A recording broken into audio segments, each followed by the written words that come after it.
In 1995, three doctors quit their jobs to make a video game.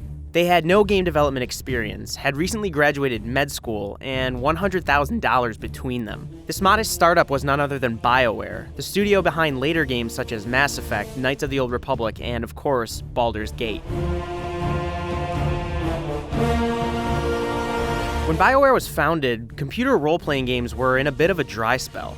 Young development talent was geared toward first-person shooters and real-time strategy games in the late 90s, leveraging the improved graphics of the time. RPGs were abundant in the console space, with Chrono Cross, Xenogears, and the Final Fantasy games still going strong. But aside from Diablo in 1996 and the original Fallout 2 years after that, Baldur's Gate was an anomaly. An RPG created for the computer crowd, inspired by the pen and paper games BioWare members had grown up with. Yet, looking back, it's hailed as one of the games that saved computer RPGs. It exemplified player freedom, fluid storylines, and an interconnected world.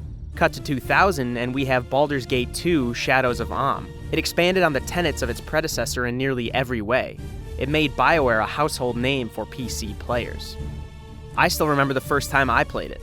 Like many, I was entranced by its complex setting, its memorable storyline, its phenomenal side quests, and depth of strategy. I still remember Adelon the dragon and John Irenicus the villain. I still remember replaying the game as soon as I finished it.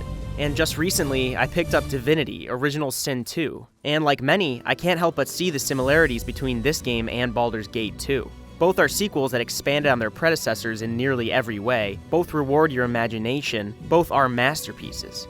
And both actually encourage role-playing, something the genre has ironically lacked on many occasions in the past decade. You can point to something like Mass Effect or Dragon Age Origins, games where you create a hero and build them toward a variety of set endings based on choices you make along the way. You oftentimes decide to be good or evil, heroic or villainous, and these games are very good at doing so. But that's the thing. These games are often centered around binary choices. Do you follow the Paragon route and spare the Solarian's life? Or do you follow the Renegade path, plunging the galaxy into chaos at every turn?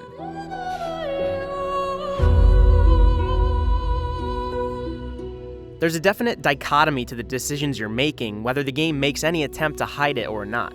The best moments of modern RPGs are Sophies Choice scenarios, situations when you have to sacrifice one character to spare another, or when you have to choose between the good of the many or the more emotional good of the few. They're not based on some concrete morality meter, but rather which character's ideals align with yours, or which soldier will be most useful in the grand scheme of things. Don't be afraid.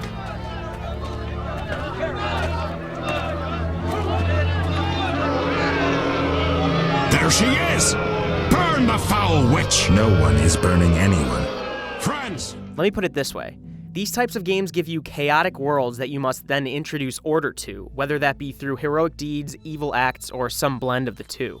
Your choices have specific effects on the world. Your story is branching in many directions, but there are only a few real endings you can arrive at. Another example is The Witcher 3 Wild Hunt. Its side quests explore the politics, racism, and fear of a fantasy world. Murdering a king could come back to bite you down the road. Supporting one character's ascent to political office could have unforeseen effects in the future. It constantly presents you with chaos and asks you to make sense of it all. Divinity Original Sin 2, on the other hand, does things differently. In fact, it almost does the exact opposite. It gives you an orderly world with concrete rules and asks you to be the agent of chaos. You can kill anyone you want, recruit anyone you want, betray anyone you want. Original Sin 2 is brilliant not because it presents you with specific choices to make, but because it lets you create the choices yourself.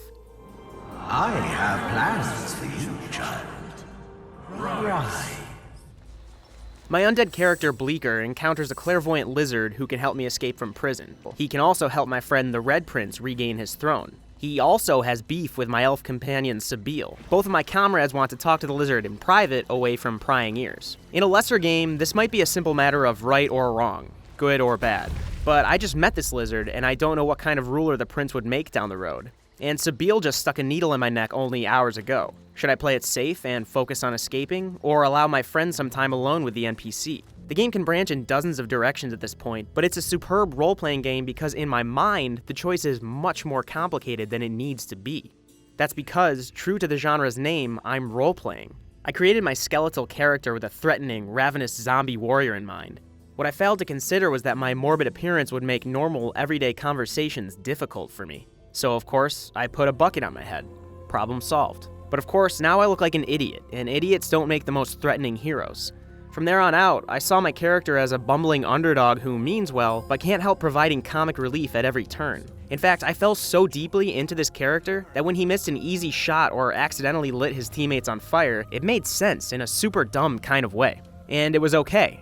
This world is so vast and interconnected and dense, I can always find another way to make things work. I think that's the heart that pumps vitality into every one of Divinity's systems. Its world influences your choices and not the other way around.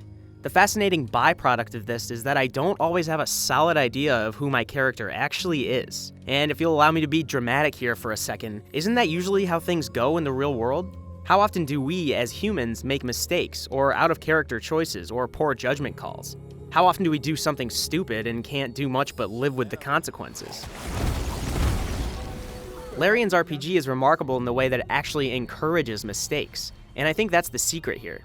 By allowing for coincidence and accidents, Original Sin 2 makes your deliberate choices all that much more powerful. Knowing that things could fall apart at any moment makes it all that much more special when you're holding them together. And when you inevitably screw up, Divinity is right there to say, it's okay. Shit happens. Try to make the best of it. Try to build something from the ashes. You'll inevitably load previous saves throughout the game, and in a computer RPG, I highly encourage you to do so. But this game is at its best when you roll with the punches. Like Pillars of Eternity and Torment, Tides of Numenera, Original Sin 2 continues the legacy of Baldur's Gate 2 and the pen and paper games that inspired it. They're games that actually encourage role-playing. They allow you to imagine a character, yes, but they also encourage you to reconsider that character along the way. To play a role, but to also toy with it. To tug at the strings and watch the entire thing unravel in the most magnificent way.